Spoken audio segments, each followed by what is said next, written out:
Assalamualaikum warahmatullahi wabarakatuh. Selamat datang di Sejonegoro FM yang dipancarkan dari 107,3 FM dari lantai 2 Gedung Rawat Jalan RSUD Sejonegoro Wonosobo, Jalan Sejonegoro nomor 1 Wonosobo Barat, Wonosobo. Jumpa lagi dengan saya Dr. Alin Juanita, spesialis penyakit dalam acara 1 jam bersama Dr. Alin.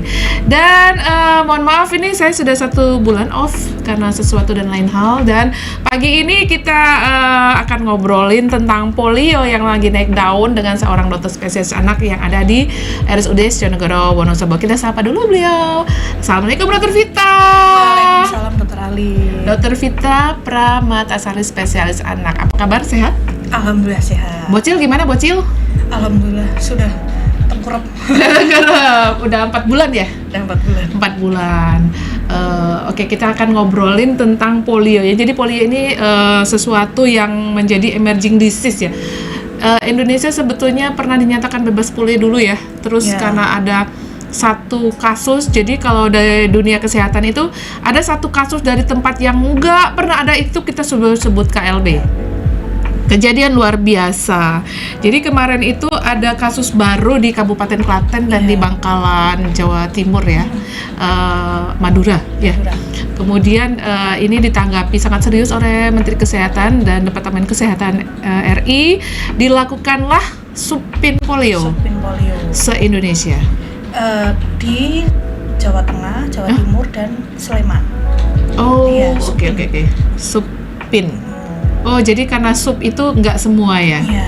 Oke ya, Pekan Imunisasi Nasional.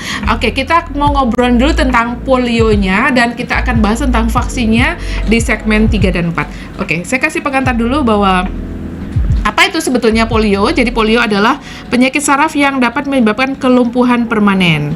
Penyakit ini disebabkan oleh infeksi virus polio dan sangat-sangat menular, tetapi dapat dicegah dengan melakukan imunisasi polio. Oke, kita bahas lagi tentang polio ini. Sebetulnya polio atau poliomyelitis ini bisa menyerang siapa aja sih, Dok? Sebenarnya untuk menyerangnya semua usia. Cuman yang paling rentan memang anak usia 0 sampai 5 tahun. Gitu ya, karena saya jarang ketemu kasus polio dewasa karena polionya terjadi waktu masih anak ya. Iya. Jadi nggak ada kasus baru. Tapi yang di Kabupaten Klaten itu orang tuanya juga itu ikut lumpuh atau cuma anak aja ya? Anaknya aja. Yang di Bangkalan juga? Kalau di Bangkalan saya kurang tahu, tapi kalau yang untuk di Klaten itu anaknya. Dan tidak ada riwayat vaksinasi ya? Ya, vaksinasinya memang kalau nggak salah belum lengkap. Oh, belum lengkap. Ya, coba nanti kita korek lebih jauh. Kalau untuk yang di Klaten, setahu saya ada riwayat perjalanan ke Madura. Jadi dia memang ada demam, terus lumpuh layu. Setelah dikorek ternyata ada riwayat dari Madura. Oke. Jadi dari daerah yang sebelumnya juga sedang terjadi KLB ya. Oke. Jadi sebetulnya apa sih polio atau poliomyelitis itu, Dok? Jadi poliomyelitis itu adalah penyakit yang disebabkan karena infeksi virus polio. Nah, virus polio ini tidak bisa diobati, jadi cuma bisa dicegah. Nah, dicegahnya dengan imunisasi. Nah, dia dapat menyebabkan, kalau yang ringan awalnya bisa demam, mual muntah, kaku leher.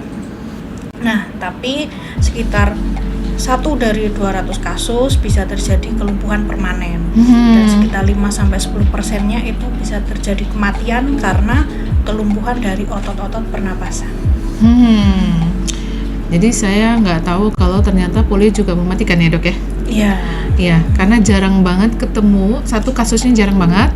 2, kalau sampai mematikan, wow, itu berarti luar biasa banget ya. Daya tahan tubuhnya berarti sangat-sangat rendah ya.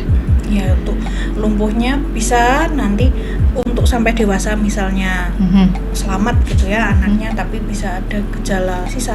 Jadi bisa lumpuh permanen itu, terus kakinya jadi kecil sebelah, jadi pincang ya. Jadi polio itu menyerang 1 ekstremitas aja atau bisa dua-duanya? Bisa dua-duanya, semua lumpuh layu. Kalau misalnya cuma 1 tok masih bisa jalan ya gitu ya, misalnya ya cuma yang kecil biasanya 1. Awalnya tetap dua-duanya, cuman mungkin nanti ada yang dominan ya perbaikan, tapi sequelnya bisa 1, tapi kebanyakan juga memang dua-duanya. Oke. Jadi kadang-kadang juga bisa terjadi gangguan di otot-otot pernapasan ikut Ya, lumpuh. kalau Ini mirip-mirip parah. tetanus ya? Iya, Tapi tetanus kejang-kejang ya, dominan ya. Kalau ini nggak ada kejang ya. nggak ada. Jadi memang lumpuh layu. Penyebabnya dari virus. Sebetulnya virusnya ada di mana aja sih, Dok? Apakah untuk penularan itu bisa misalnya kita cuma main ke suatu daerah yang ternyata itu padahal kita nggak salaman, kita nggak makan, bisa nggak sih ada kemungkinan tertular gitu? Nah, jadi penularannya lewat orofekal, jadi dari makanan atau minuman yang terkontaminasi dari virus. Jadi virus ini nanti masuk ke saluran cerna, terus nanti keluar di tinja. Nah, di tinja itu bisa tahan sampai 100 hari. Oh, lama ya? Nah, nanti kalau kita makan makanan yang terkontaminasi dari virus itu, nah itu nanti bisa tertular polio. Jadi karena penularannya fekal oral, artinya itu dari apa yang dimakan.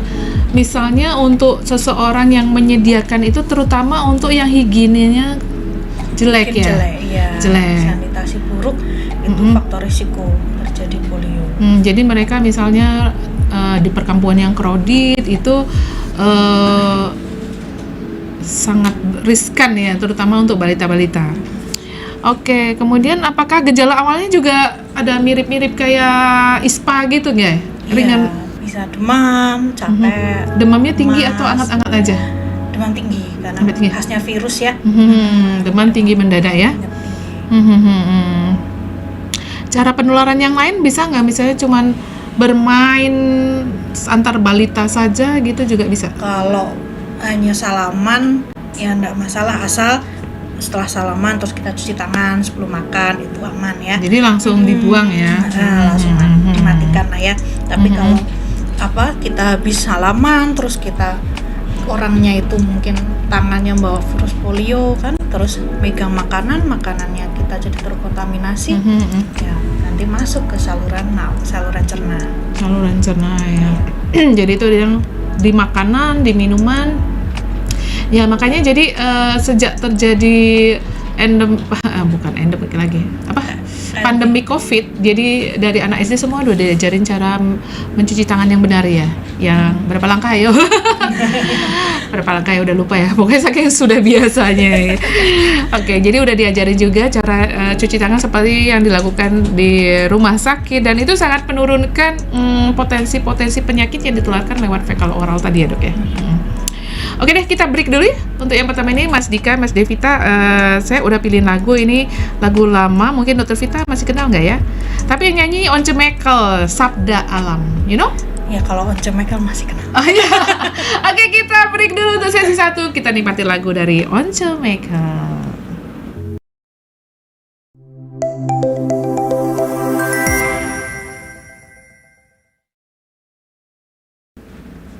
Oke, masih dalam 1 jam bersama Dr. Arlin, dan saya masih didampingi Dr. Vita Pramatasari, spesialis anak, dan kita akan melanjutkan pembahasan tentang polio tadi. Kita lanjutkan ke ini, Dok. Sebetulnya siapa saja sih, kan Dr. Vita udah sampaikan bahwa semua orang dari muda sampai tua, dari bayi sampai sepuh banget itu bisa terinfeksi polio ini dengan beberapa gejala yang bisa muncul.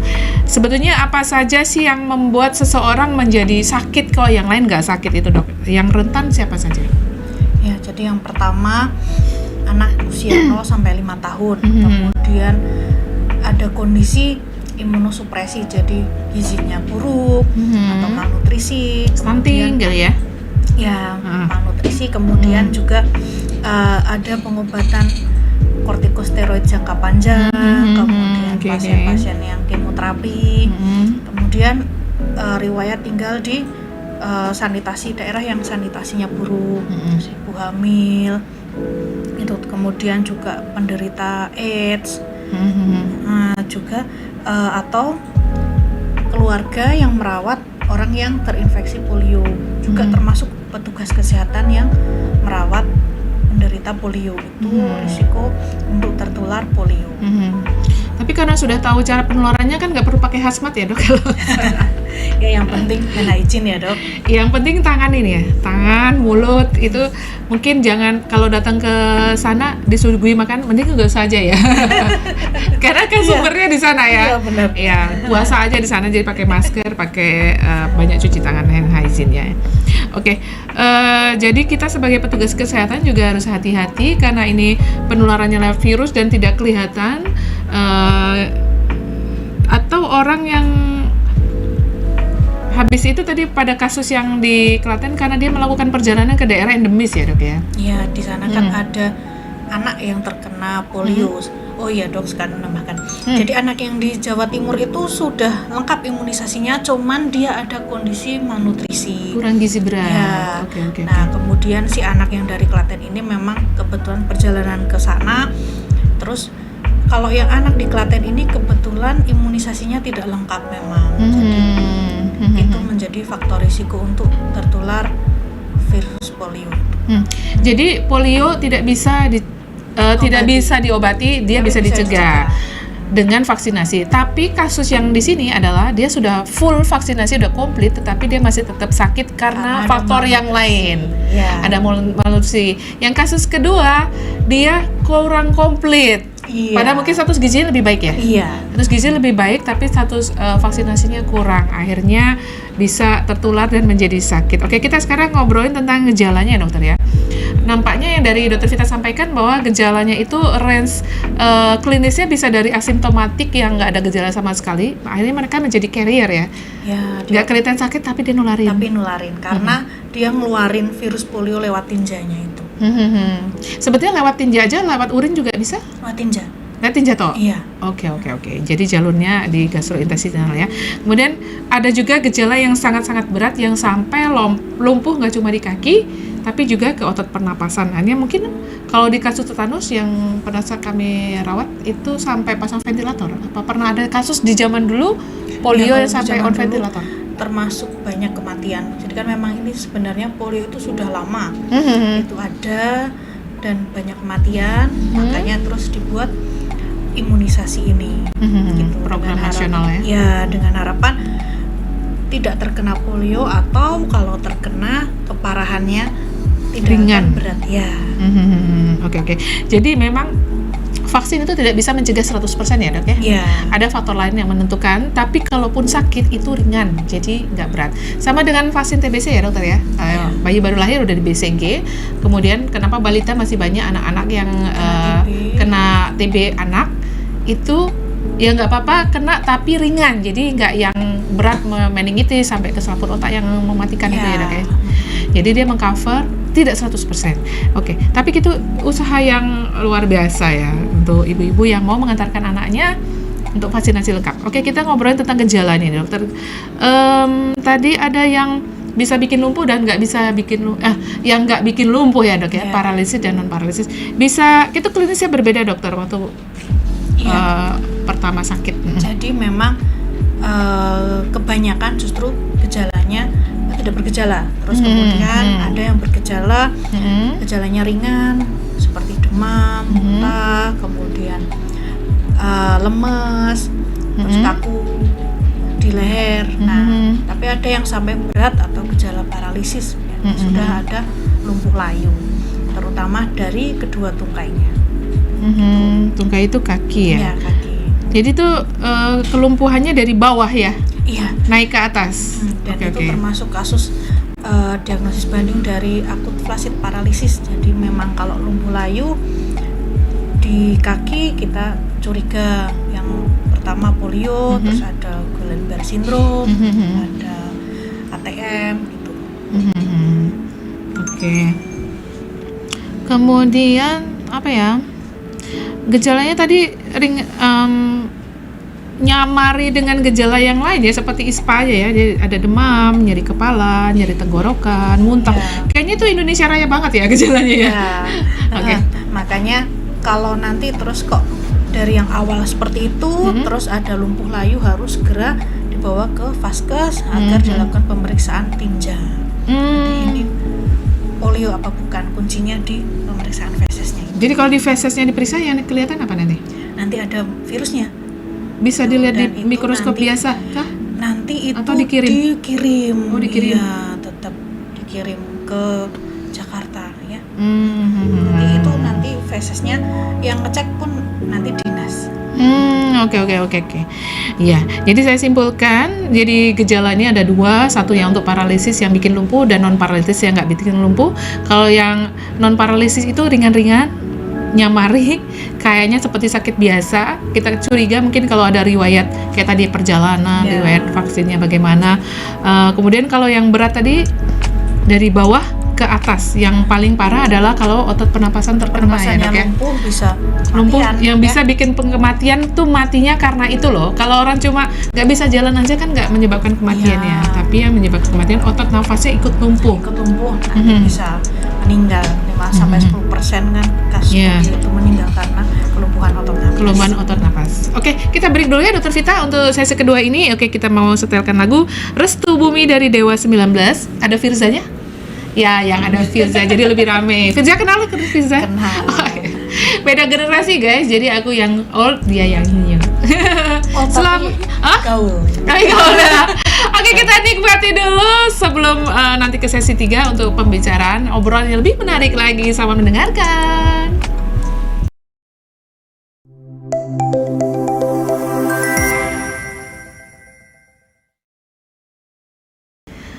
Oke, masih bersama saya 1 jam bersama Dr. Alin dan kita masih di Sjonegoro FM yang dipancarkan dari 107,3 FM Sehat Bersama Sjonegoro, dan saya masih bersama Dr. Vita Pramatasari, spesialis anak, dan kita masih ngobrolin tentang polio. Kita lanjutin obrolan kita tentang polio, Dok.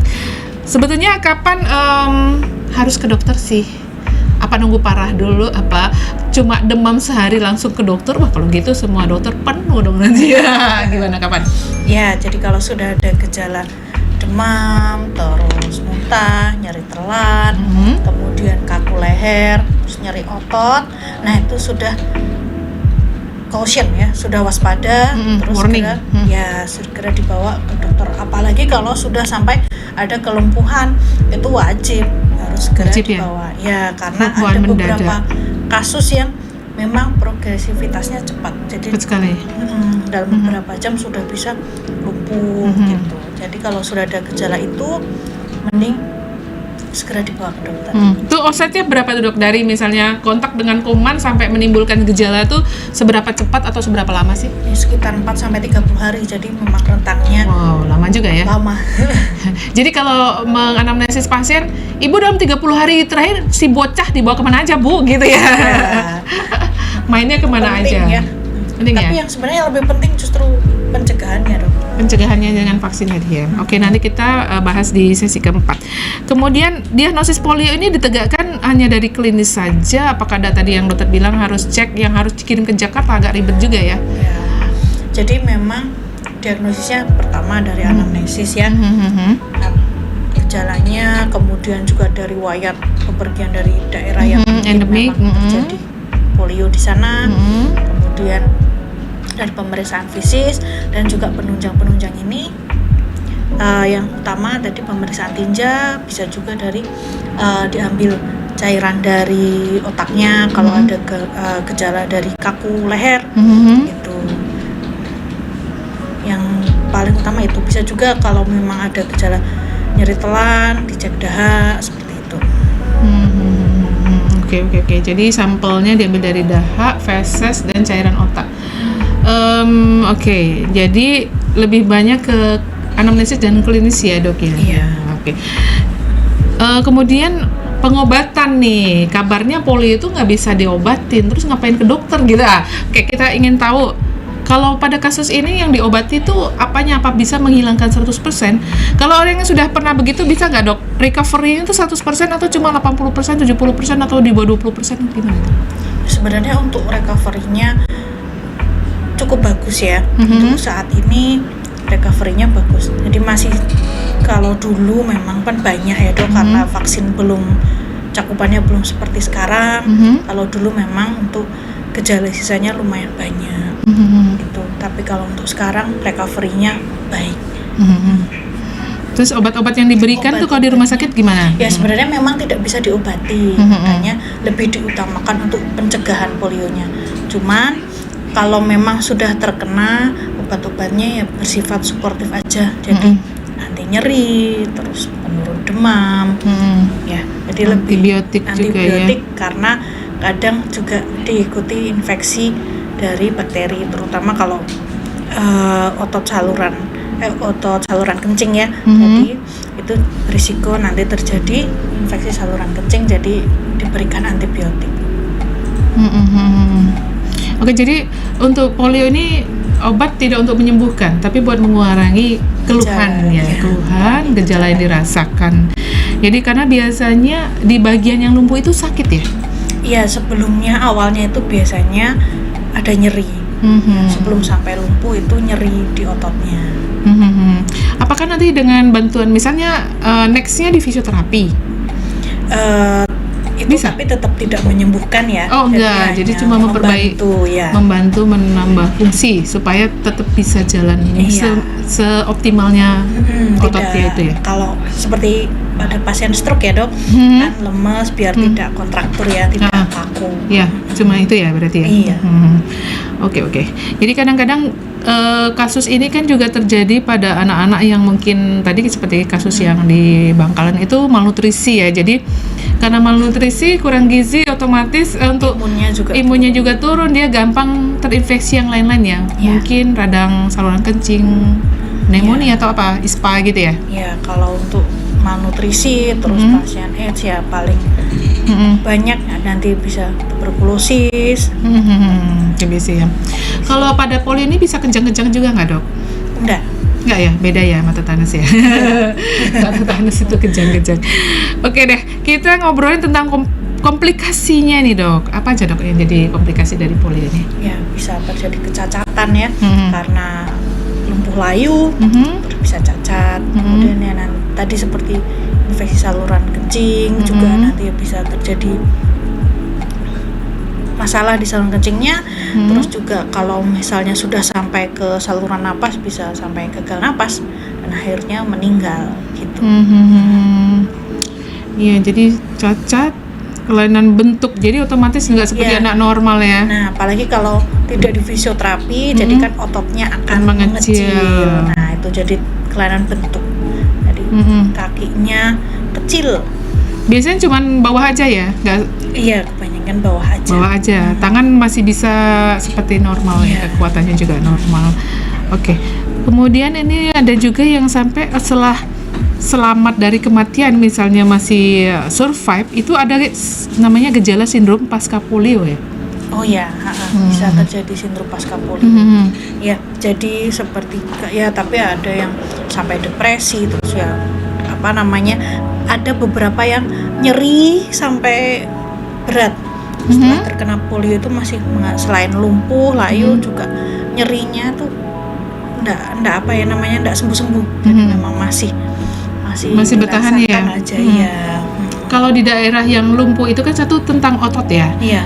Apakah dia masih bisa ngerasain nggak sih kalau dicubit, tertusuk, masih diraba gitu masih bisa ngerasa? Iya, jadi gangguannya sensasinya masih bisa. Iya, tapi geraknya yang nggak. Berarti bisa, di ototnya ya.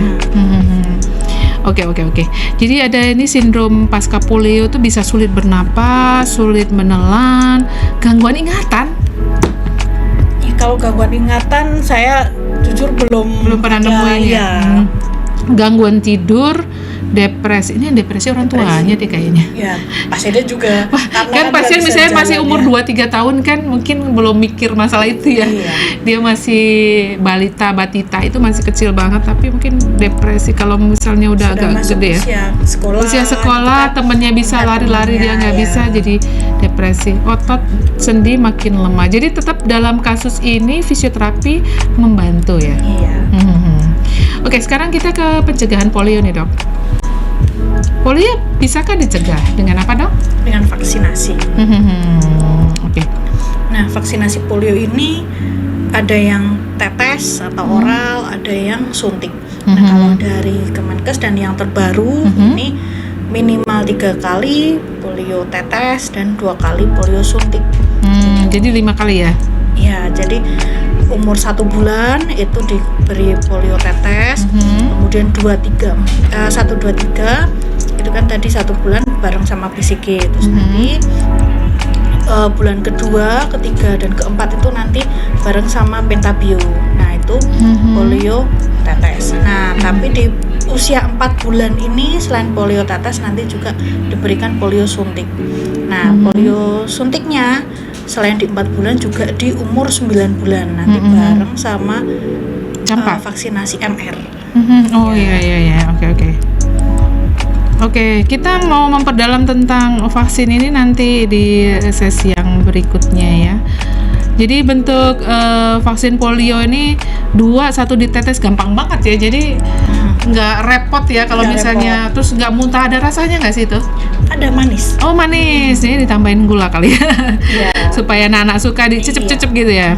Berapa banyak sih itu? 1, 2 tetes? 2 tetes aja ya. Jadi nggak 1 sendok, 2 sendok ya? Enggak ya. Cukup 2 tetes. Oke. Jadi pencegahannya dengan itu. Tadi aku mau nanya apa ya, lupa ya. Ya, jadi kalau misalnya yang saya mau mengkaitkan dengan COVID kemarin ya. Jadi waktu COVID yang 4 tahun berselang itu membuat semua anak dikurung di rumah dan akhirnya vaksinasi mereka yang wajib itu turun mungkin di bawah 30% kah? Iya, jadi sebenarnya waktu awal-awal COVID itu kan bahkan banyak fasilitas kesehatan yang tutup ya dok ya. Ya karena ini mempengaruhi vaksinasi anak juga. Jadi kan banyak anak yang seharusnya dapat vaksinasi, terus karena ada lockdown, jadi dia belum dapat. Nah pun setelah lockdown, tapi ada beberapa orang tua yang masih mindsetnya aduh nanti ke tempat imunisasi banyak ketemu orang, banyak ketemu anak-anak yang lain, nanti ketularan nih. Nah akhirnya itu juga bikin imunisasinya macet. Jadi sebetulnya di pembicaraan antar pediatrician ini, dokter anak seluruh dunia udah memikirkan itu ya. Wah ini bakal jadi outbreak nih setelah ini gitu ya. Dan itu memang kejadian. Iya, jadi memang waktu itu sudah diperkirakan takutnya kalau nanti imunisasi nggak jalan karena lockdown, terus kemudian juga setelah tidak lockdown pun orang tua takut nih imunisasinya pada nggak lengkap, telat, nanti takutnya jadi outbreak. Dan ternyata memang benar kemarin kan ada outbreak campak, difteri, yang terakhir kan difteri sebelum polio ini, kemudian polio kemarin kan ada bian campak ya, terus juga difteri. Nah sekarang polio ya. Oke. Waktu COVID juga untuk anak-anak yang kena TBC anak itu juga ada masalah nggak? Kan mereka nggak kesini, nggak ngelanjutin terapi ya? Ya itu kan juga akhir-akhir ini kan memang angka TBC juga naik. Ya dok. Nah, jadi efek domino yang diakibatkan oleh COVID ya. Oke, kita break dulu untuk yang sesi 3 ini. Nanti kita sambung dengan yang keempat.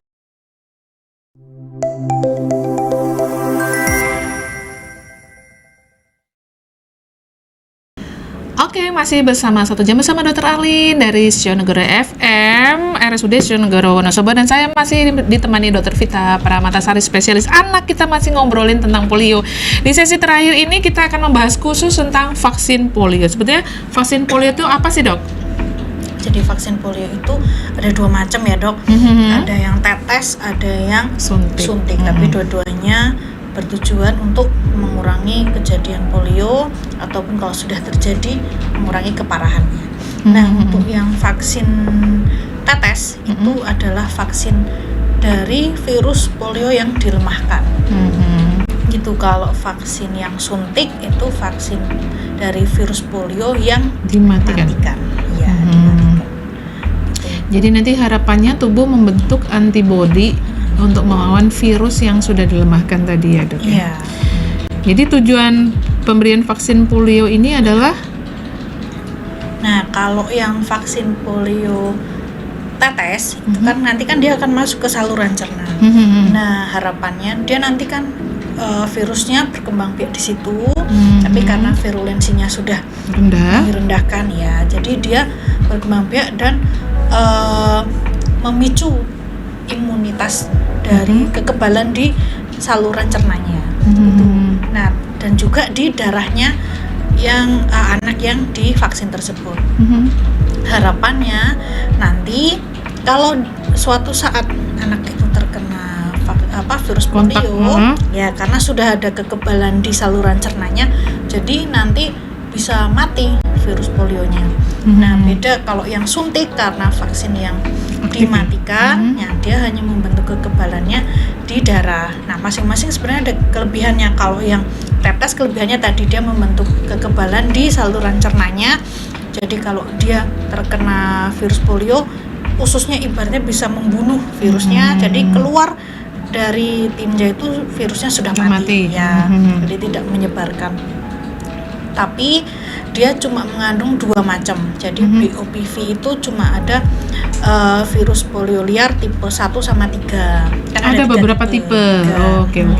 1, 2, 3, tapi kalau yang tetes itu 1 sama 3. Nah, kalau yang suntik dia ada 3. Jadi mengandung virus 1, tipe 1, 2, dan 3. Cuman dia hanya di darah aja. Kelemahannya ya dia tidak memicu kekebalan mukosanya. Jadi kalau anak yang dapat vaksin dari virus vaksin yang suntik, dia cuma bisa kebal terhadap dirinya sendiri, jadi anak tersebut nggak kena, tapi dia masih bisa ngeluarin karena saluran cernanya nggak ada kekebalan tadi. Jadi masih bisa, kalau dia nanti makan makanan yang terkena virus polio, nanti tetap dia bisa ngeluarin virus polio. Dianya nggak sakit, tapi dia karier berarti iya, nyebarin pembawa kemana-mana. virus.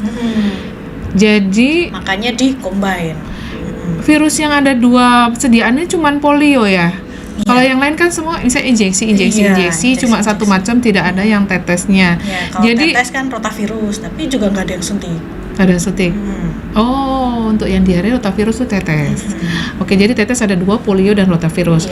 Jadi kita nggak terus milih, saya mau milih yang tetes aja deh, jangan yang suntik, nanti anak tangan saya sakit. Jadi dua-duanya saling melengkapi ya. Jadi jangan milih salah satu.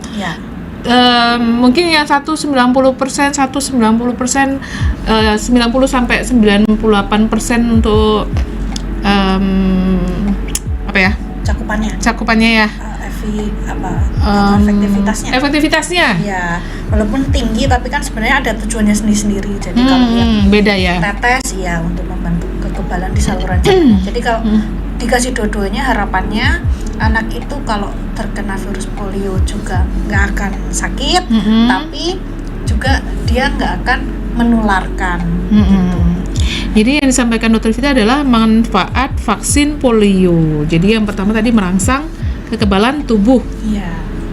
Jadi tubuh membuat antibodi sendiri, kemudian mengurangi resiko penularan. Kalaupun tertular dia nggak sakit, dia kontak dengan orang lain, anak yang lain kontak itu dengan dia, jadi nggak sakit juga karena dia sudah kebal. Kemudian menurunkan tingkat penularan dari satu orang ke orang lain. Tadi yang herd immunity itu juga ya. Mengurangi dampak berat atau komplikasi saat serangan virus polio. Jadi walaupun seperti yang di kasus tadi kita bahas bahwa sudah melaksanakan vaksinasi komplit tetapi tetap sakit karena ada kondisi yang lainnya, itu malnutrisi. Jadi timbulnya suatu penyakit ini kan memang ada 3 sisi ya. Sisi anak, sisi virulensi, dan sisi lingkungan. Nah, kalau misalnya virulensinya memang tinggi tapi anak itu kuat, status vaksinasi yang baik, mungkin dia nggak sampai sakit. Tapi kalau lingkungannya jelek, anaknya malnutrisi, virus yang tadinya cuma sedikit virulensinya pun bisa bikin sakit. Jadi, gitu ya dokter ya? Bisa bermutasi. Makanya kalau supin ini yang dimasukkan adalah NOPV2, jadi novel OPV2, beda sama yang program. Itu kalau yang program BOPV, jadi isinya virusnya tipe 1 sama 3, tapi kalau yang sekarang ini yang dikasihkan waktu supin ini adalah yang tipe 2. Karena ternyata yang menyebabkan KLB ini adalah yang tipe 2, yang mutasi dari tipe 2-nya. Jadi circulating vaccination direct vaccination poliovirus. Jadi memang karena keluar tuh tadi lewat tinja, kemudian lingkungannya buruk, juga hygiene-nya buruk sama kondisinya imunitasnya tidak baik, jadi bermutasi, virulensinya jadi tinggi, jadi bikin KLB itu. Bisa nggak dok, misalnya ada orang tua yang berpikiran gini, anak saya kan saya susoni sampai 2 tahun, kan kan saya sudah kebal sama polio. Paling kan kata dokter juga kekebalan itu disalurkan lewat ASI yang saya berikan, nanti otomatis anak saya juga kebal dong. Ngapain lagi divaksinasi? Mungkin itu salah satu pemikiran orang tua yang menolak vaksinasi, Dok. Ya, tapi sebenarnya salah ya. Nah. Jadi memang ada kekebalan yang diturunkan. Contohnya campak. Kenapa campak diberikan di usia 9 bulan? Karena sebelumnya kan masih ada kekebalan dari ibunya. Tapi kalau polio kan memang dari umur 1 bulan harus sudah diberikan gitu. Berarti ya nggak cukup ASI dan kekebalan dari ibunya nggak cukup. Jadi memang harus diimunisasi. Iya, dan lagi polio itu nggak kayak nyamuk ya. Kalau kita digigit nyamuk bisa kita tepok ya. Atau misalnya virus itu kasih warna gitu. Kalau tertular kulitnya jadi merah misalnya gitu kan. Bisa kita tahu. Tetapi ini barang sangat kecil, mikro banget, nggak bisa dilihat, dirasain, tahu-tahu sakit aja ya. Kapan harus melakukan vaksinasi polio? Misalnya gini, Dok. Ini anak jadwal yang supin polio itu kapan, Dokter? Di Wonosobo? Nah, serentak sebenarnya dia di Jateng, Jatim sama di Sleman.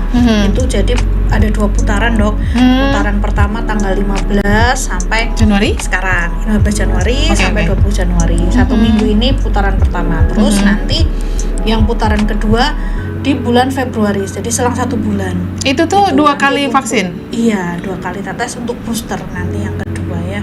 Jarak 1 bulan? Jarak 1 bulan. Jadi nanti masih ada putaran kedua di bulan Februari. Jadi bukan anak yang tidak terjaring di vaksin yang pertama dia di Februari, enggak ya? Enggak, jadi semua. Ini karena tadi isinya juga beda sama imunisasi yang rutin. Jadi tidak memandang imunisasinya, status imunisasinya. Jadi pun dia baru ibaratnya kemarin dia dapat polio yang umur 1 bulan. Tapi terus besoknya dia dapat supin polio ya enggak apa-apa. Memang jadi tidak terpengaruh. Jadi walaupun imunisasinya lengkap atau nggak lengkap, pokoknya semua harus dapat supin polio. Jadi ini dilakukannya bukan di sekolah-sekolah, bukan ya? Umurnya seberapa, Dok? Jadi ya kalau yang supin ini kan 0 tahun sampai 8 tahun kurang sehari. 7 tahun, 11 bulan, 29 hari. Jadi 8 tahun kurang sehari. Iya, pokoknya sampai segitu. Kalau yang masih di rumah ya, jadi masih balita ya, masih di posyandu gitu.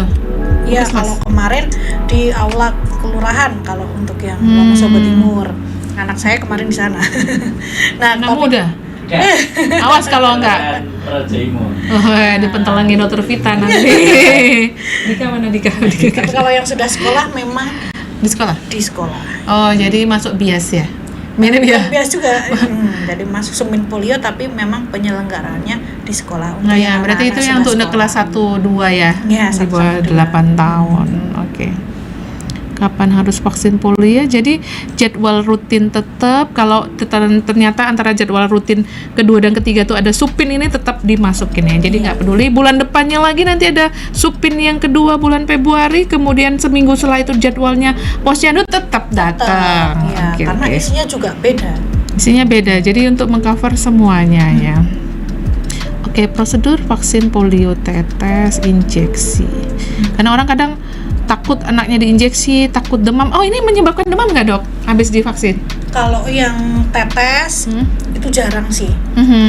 Kalau yang suntik ya bisa terjadi reaksi lokal ya, jadi merah, demam. Tapi untuk kejadian kipi polio ini relatif ringan ya? Jarang.